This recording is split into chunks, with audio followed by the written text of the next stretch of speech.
Assalamualaikum warahmatullahi wabarakatuh. Kami dari kelompok 3 akan mempresentasikan hasil diskusi kelompok kami mengenai teori belajar kognitif.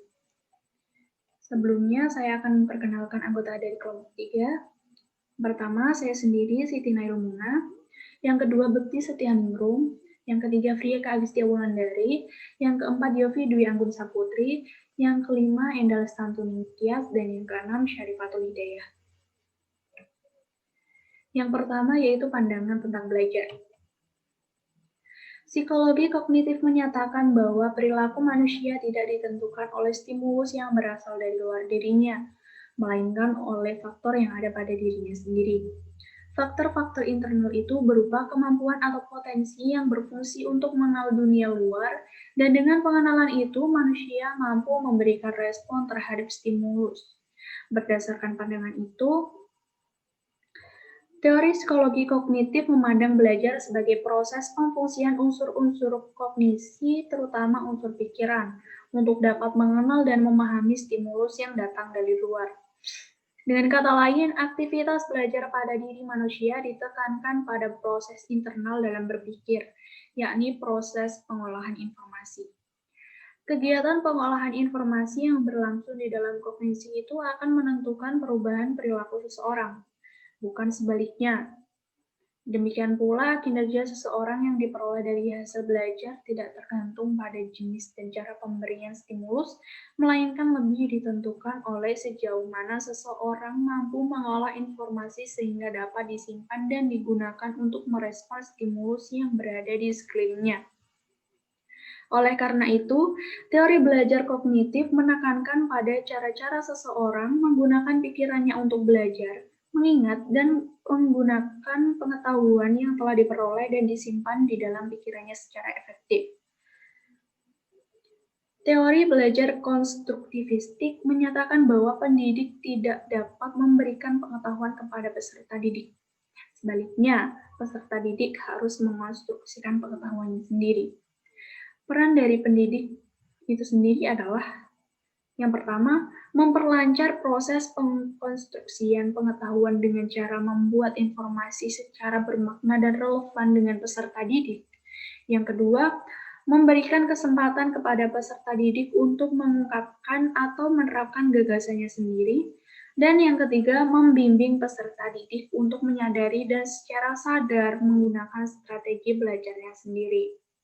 Dengan demikian, fungsi utama pendidik adalah menyediakan tangga pemahaman yang puncaknya merupakan bentuk pemahaman paling tinggi, dan peserta didik harus menaiki tangga tersebut. Inti dari teori belajar konstruktivisme adalah belajar merupakan proses penemuan dan transformasi informasi kompleks yang berlangsung pada diri seseorang. Individu yang sedang belajar dipandang sebagai orang yang secara konstan memeriksa informasi baru untuk dikonfirmasikan dengan prinsip yang telah dimiliki, kemudian merevisi prinsip tersebut apabila sudah tidak sesuai dengan informasi yang baru diperoleh. Agar peserta didik mampu melakukan kegiatan belajar, maka dia harus melibatkan diri secara aktif. Yang selanjutnya akan dijelaskan oleh rekan saya, Bekti Setianingrum. Materi selanjutnya yaitu teori belajar pengolahan informasi. Berbagai penelitian telah dilakukan terhadap memori manusia untuk membantu para pakar teori belajar dalam menggambarkan proses mengingat maupun melupakan informasi.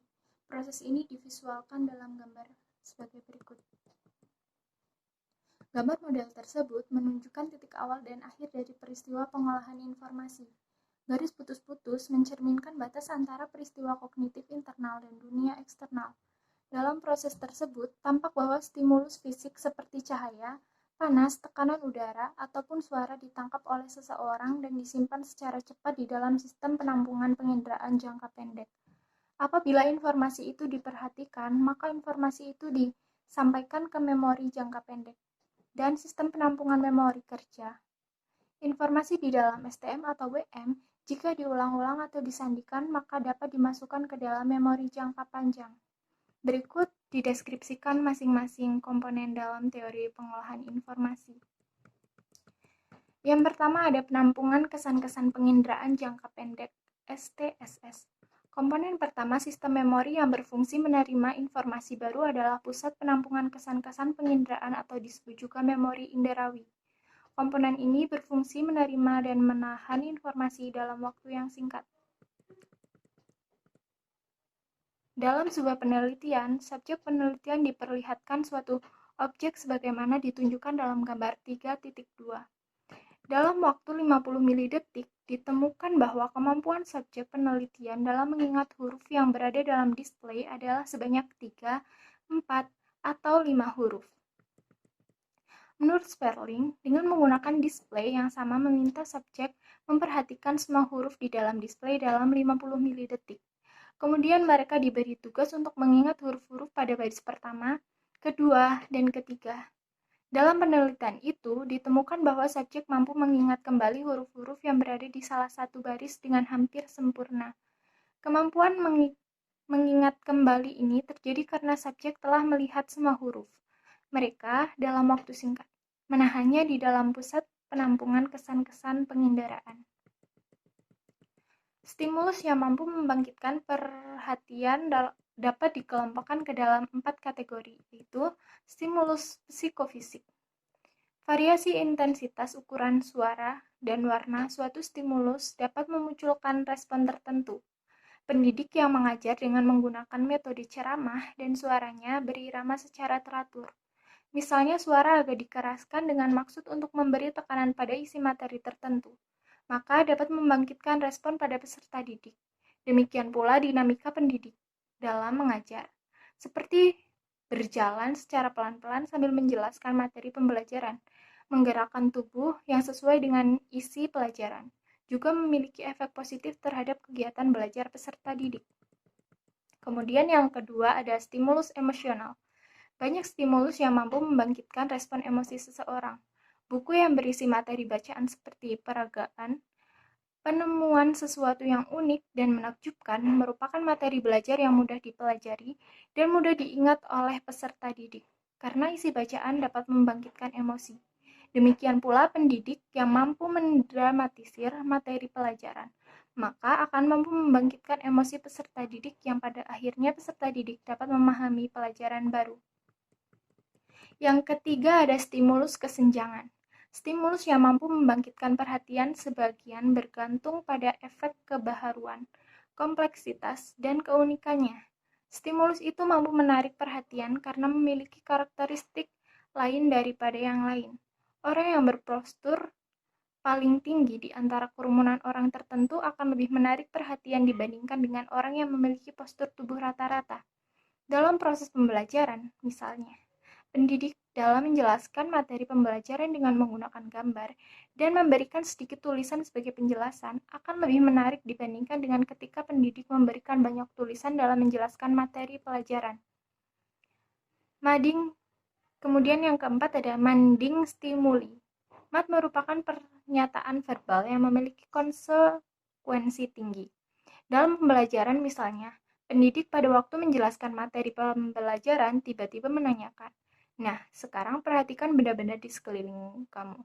Cari dan tunjukkan benda-benda yang dapat dijadikan sebagai contoh dari penjelasan tadi." Pernyataan verbal memberi konsekuensi tertentu sehingga peserta didik segera memperhatikan benda-benda di sekelilingnya. Pernyataan yang sering dilakukan oleh pendidik agar peserta didik memperhatikan pelajaran adalah seperti, "Perhatikan, ini bagian yang sangat penting, lihat ke papan tulis, dan masih banyak lainnya." Yang kedua ada memori jangka pendek, STM dan memori kerja WM. Kapasitas penampungan ini terbatas, kurang lebih 7 penggal informasi. Informasi tidak dalam bentuk penginderaan kasar, sebagaimana di dalam STSS. Informasi dapat digeser oleh informasi baru. STM adalah memori kesadaran, yakni seorang menyadari adanya informasi. Memori kerja, working memory, memiliki karakteristik seperti STM. Jika STM seperti memori kesadaran, WM seperti alas atau papan penggaris yang digunakan untuk mengerjakan mental aritmatika atau kegiatan lain seperti membuat daftar orang-orang yang diundang ke pesta. Kemudian yang ketiga ada memori jangka panjang, LTM. Memori jangka panjang TM adalah bagian dari sistem memori di mana seorang menyimpan informasi untuk periode waktu yang lama. Para teorisi belajar kognitif membagi memori jangka panjang ke dalam 3 komponen, yaitu memori episodik. Memori episodik adalah memori tentang pengalaman personal, yakni semacam gambaran mental mengenai sesuatu yang telah dilihat atau didengar. Kemudian yang kedua ada memori semantik, berisi tentang fakta dan informasi tergeneralisasi yang telah diketahui sebelumnya. Konsep-konsep, prinsip, dan cara menggunakan informasi tersebut, serta keterampilan memecah masalah dan strategi belajar. Kemudian yang ketiga ada memori prosedural, menunjukkan pada pengetahuan tentang cara mengerjakan sesuatu, know-how, terutama dalam tugas-tugas fisik. Memori episodik, semantik, dan prosedural memiliki perbedaan dalam cara penyampaian dan mengorganisir informasi. Informasi dalam memori episodik disimpan dalam bentuk bayangan yang diatur berdasarkan kapan dan bagaimana peristiwa itu terjadi. Informasi dalam memori semantik diatur dalam bentuk jaringan sejumlah gagasan yang oleh Piaget disebut skema. Informasi dalam memori prosedural disimpan dalam bentuk gagasan stimulus respon yang kompleks. Materi selanjutnya akan dibahas oleh teman saya. Teori belajar konstruktivisme. Yang pertama, pandangan tentang belajar. Menurut pandangan teori rekonstruktivistik, belajar berarti mengkonstruksi makna atas informasi dan masukan-masukan yang masuk ke dalam otak. Belajar yang bersifat konstruktif ini seperti halnya aktivitas belajar yang dilakukan oleh para ilmuwan. Selanjutnya, asumsi tentang belajar. Teori konstruktivisme memfokuskan pada peserta didik mengkonstruksikan pengetahuannya sendiri melalui interaksi dengan lingkungannya. Ada 4 asumsi tentang belajar. Yang pertama, pengetahuan secara fisik. Peserta didik yang terlibat aktif dalam belajar. Yang kedua, pengetahuan secara simbolik. Dikonstruksikan oleh peserta didik yang membuat representasi atas kegiatannya sendiri. Yang ketiga, pengetahuan secara sosial. Peserta didik menyampaikan maknanya kepada orang lain. Dan yang terakhir, pengetahuan secara teoritik oleh peserta didik yang mencoba menjelaskan objek yang tidak benar-benar dipahaminya. Kemudian, strategi belajar. Thomas dan Rohwer menyajikan beberapa prinsip belajar yang efektif. Yang pertama, spesifikasi. Strategi belajar itu hendaknya sesuai dengan tujuan belajar dan karakteristik peserta didik yang menggunakannya. Yang kedua, pembuatan atau generativity. Strategi belajar yang efektif memungkinkan seseorang mengerjakan kembali materi yang telah dipelajari dan membuat sesuatu menjadi baru. Kemudian, yang ketiga, pemantauan yang efektif, yang berarti bahwa peserta didik mengetahui kapan dan bagaimana cara menerapkan strategi belajarnya dan bagaimana cara menyatakannya bahwa strategi yang digunakan itu bermanfaat. Dan yang terakhir, kemujarapan personal. Peserta didik harus memiliki kejelasan bahwa belajar akan berhasil apabila dilakukan dengan sungguh-sungguh. Berdasarkan pada prinsip-prinsip penggunaan strategi belajar tersebut, Slavin menyarankan 3 strategi belajar yang dapat digunakan untuk belajar yang efektif. Yang pertama, membuat catatan, belajar kelompok, dan menggunakan metode P4QR. Membuat catatan. Strategi yang paling banyak digunakan pada waktu belajar dari bacaan maupun belajar dari mendengarkan ceramah, yaitu membuat catatan. Strategi ini akan menjadi efektif. Mengapa? Karena mempersyaratkan pengolahan mental untuk memperoleh gagasan tentang materi yang telah dipelajari. Kedua, belajar kelompok akan memungkinkan peserta didik membahas materi yang telah dibaca atau didengar di kelas. Yang terakhir yaitu metode PQ4R, bertujuan untuk meningkatkan pemahaman dan daya ingat peserta didik terhadap materi yang dipelajari. P4QR merupakan singkatan dari preview, question, read, reflect, recite, dan review. Materi yang selanjutnya mengenai tokoh pembelajaran kognitif. Tokoh yang pertama, Jean Piaget. Piaget mengemukakan 3 prinsip utama pembelajaran, yakni proses belajar aktif, belajar interaksi sosial, belajar lewat pengalaman sendiri. Proses belajar aktif Dalam proses ini memandang bahwa pembelajaran adalah proses aktif karena pengetahuan terbentuk dari subjek belajar. Di mana untuk membantu perkembangan kognitif anak perlu diciptakan suatu proses belajar atau kondisi belajar yang memungkinkan anak belajar sendiri. Misalnya melakukan percobaan, manipulasi simbol-simbol, mengajukan pertanyaan, lalu menjawabnya sendiri, membandingkan penemuan sendiri dengan penemuan orang lain atau temannya. Yang kedua, proses belajar lewat interaksi sosial. Dalam belajar, perlu diciptakan suasana yang memungkinkan terjadinya interaksi sosial di antara subjek belajar. Piaget percaya bahwa belajar bersama, baik di antara sesama atau anak-anak dengan orang dewasa, akan membantu perkembangan kognitif mereka. Tanpa interaksi sosial, perkembangan kognitif anak akan tetap bersifat egosentris. Sebaliknya, lewat interaksi sosial, perkembangan kognitif anak akan mengarah ke banyak pandangan. Artinya, khasana kognitif anak akan dipercaya dengan macam-macam sudut pandang dan alternatif tindakan. Selanjutnya, belajar lewat pengalaman sendiri. Perkembangan kognitif anak akan lebih berarti apabila didasarkan pada pengalaman nyata daripada bahasa yang digunakan berkomunikasi. Bahasa memang memegang peran penting dalam perkembangan kognitif. Namun, bila menggunakan bahasa yang digunakan dalam berkomunikasi tanpa pernah pengalaman sendiri, maka perkembangan kognitif anak akan cenderung mengarah ke verbalisme. Pembelajaran di sekolah hendaknya dimulai dengan pemberian pengalaman-pengalaman nyata daripada dengan pemberian pemberitahuan atau pertanyaan-pertanyaan yang jawabannya harus sama persis seperti yang dimaui oleh pendidik. Di samping akan membelenggu anak dan tindakan interaksi sosial, belajar verbal tidak menunjang perkembangan kognitif anak yang lebih bermakna. Oleh karena itu, Piaget sependapat dengan prinsip pendidikan dari konkret ke abstrak, dari khusus ke umum. Tokoh yang kedua yaitu Brunner. Dalam pengajaran di sekolah, Brunner mengajukan bahwa dalam pembelajaran hendaknya mencakup 4 hal. Yang pertama yaitu pengalaman-pengalaman optimal untuk mau dan dapat belajar.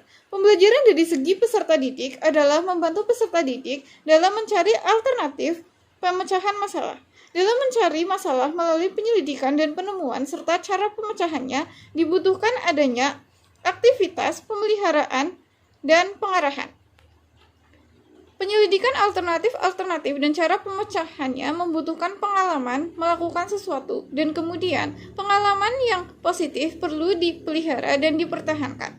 Maka pendidik hendaknya memberi kesempatan sebaik-baiknya agar peserta didik memperoleh pengalaman optimal dalam proses belajar dan meningkatkan kemauan belajar.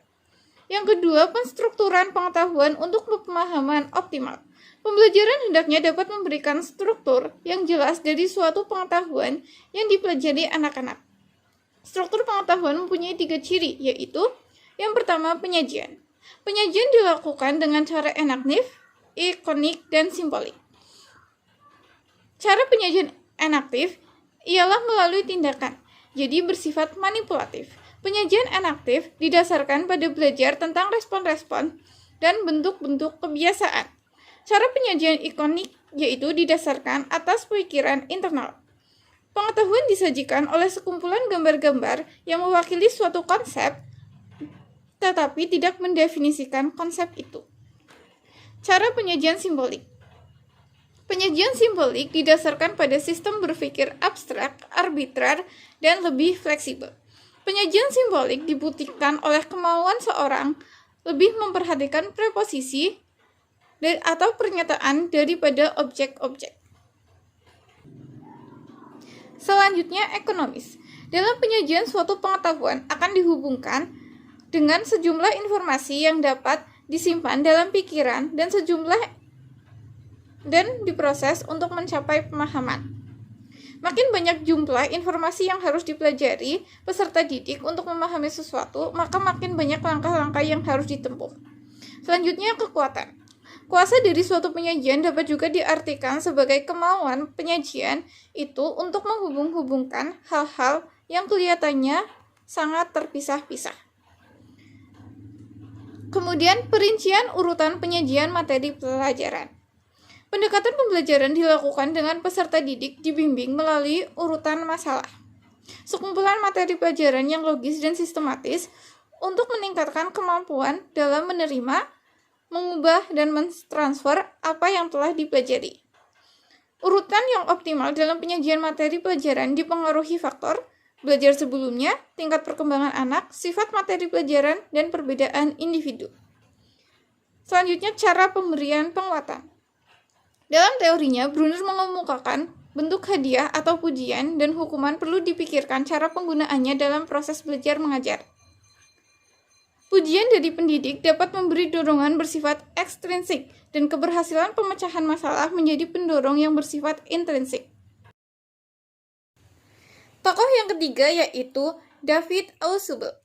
David Ausubel mengemukakan teori belajar bermakna atau meaningful learning.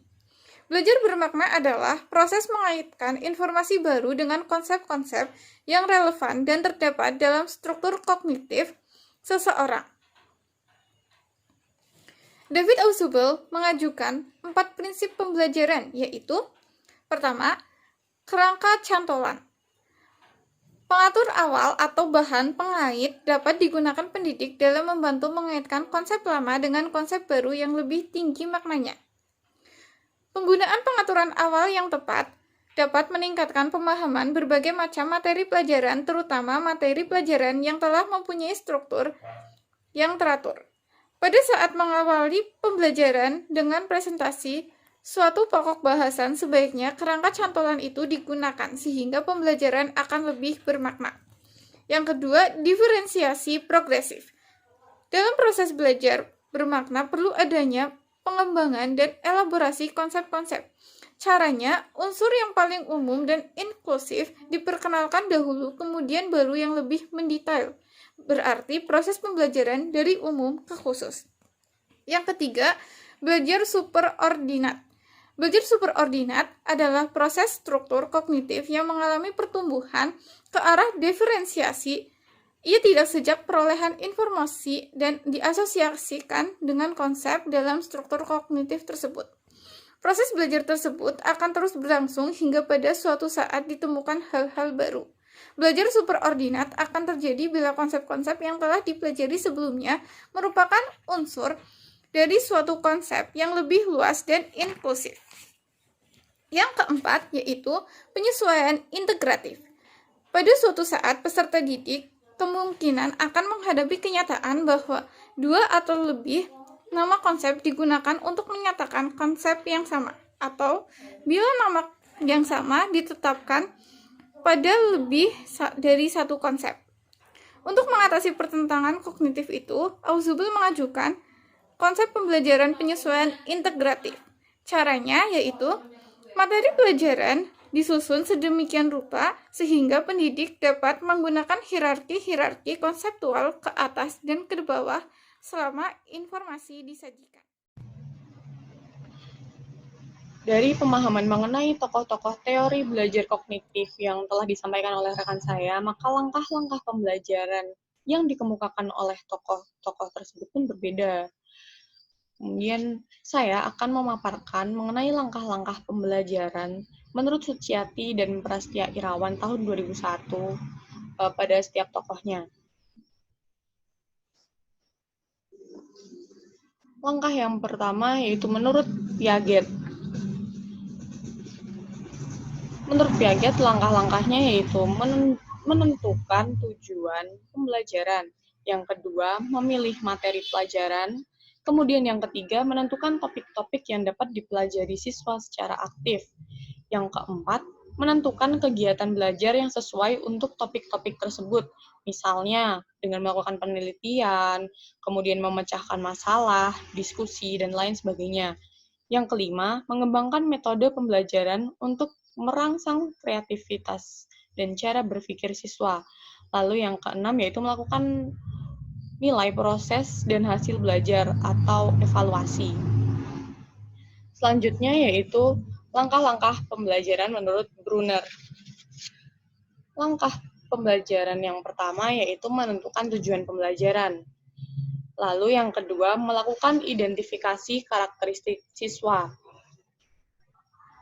Misalnya kemampuan awalnya seperti apa, lalu minatnya, gaya belajar, dan lain sebagainya. Lalu yang ketiga, memilih materi pelajaran.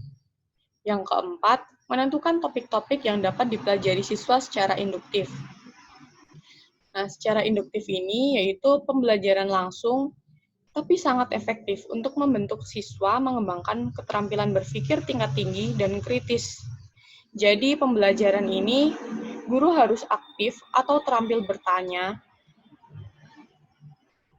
dan dari pertanyaan tersebut, guru akan membimbing siswa mengembangkan pemahaman terhadap materi pelajaran dengan cara berpikir dan membangun ide. Kemudian, yang kelima yaitu mengembangkan bahan-bahan belajar. Jadi bisa berupa contoh, ilustrasi, tugas, dan lain sebagainya. Lalu yang keenam, mengatur topik-topik pelajaran dari yang sederhana ke kompleks, konkret sampai ke simbolik. Lalu yang ketujuh, melakukan penilaian proses dan hasil belajar siswa. Ini evaluasi. Lalu yang ketiga, menurut Ausubel, langkah yang pertama yaitu menentukan tujuan pembelajaran. Lalu yang kedua, melakukan identifikasi karakteristik siswa. Yang ketiga, memilih materi pelajaran sesuai dengan karakteristik siswa dan mengaturnya dalam bentuk konsep-konsep inti.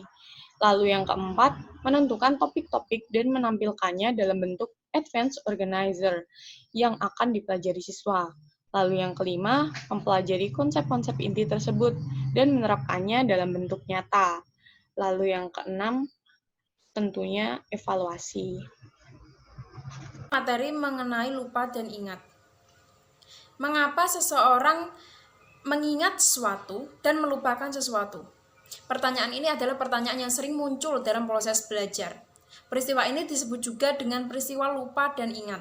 Kebanyakan peristiwa lupa terjadi karena adanya informasi dalam STM tidak pernah ditransfer ke dalam LTM. Namun peristiwa lupa juga bisa terjadi karena seseorang kehilangan kemampuannya dalam mengingat informasi yang telah ada di dalam LTM. Salah satu alasan penting orang mengalami lupa adalah adanya faktor interferensi. Interferensi terjadi apabila informasi bercampur atau tergeser dengan informasi yang lainnya. Bentuk interferensi adalah ketika orang mengalami hambatan dalam melakukan rehearsal atau informasi yang dimiliki karena adanya informasi yang lain. Interferensi ini dibagi menjadi dua, yakni interferensi retroaktif dan interferensi proaktif. Interferensi retroaktif adalah interferensi yang terjadi apabila informasi yang telah dipelajari mengganggu peserta didik dalam mempelajari informasi berikutnya.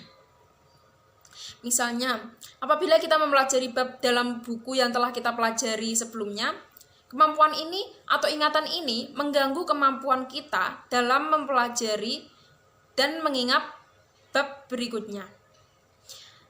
Ada beberapa cara untuk mengurangi interferensi retroaktif. Misalnya, konsep yang sama atau memiliki karakteristik yang sama hendaknya tidak diajarkan dalam kurun waktu yang terlalu berdekatan.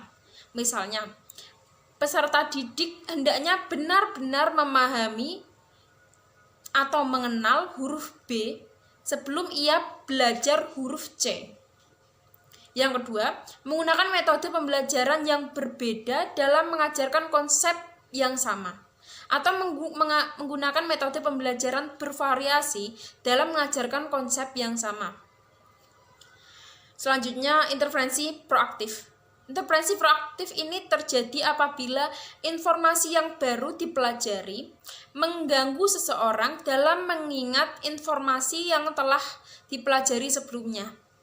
Misalnya, kita orang Indonesia yang telah terbiasa mengendarai kendaraan bermotor di sebelah kiri. Ketika tinggal di luar negeri dalam kurun waktu yang lama, yang aturan berkendaranya itu harus di sebelah kanan, berkendara motor di sebelah kanan. Ketika kita kembali ke Indonesia, Bisa saja kita mengalami proses lupa, kita misalnya berkendara di sebelah kanan, padahal berkendara motor itu harus di sebelah kiri gitu. Sekian presentasi dari kelompok kami, semoga bermanfaat. Saya akhiri, wassalamualaikum warahmatullahi wabarakatuh.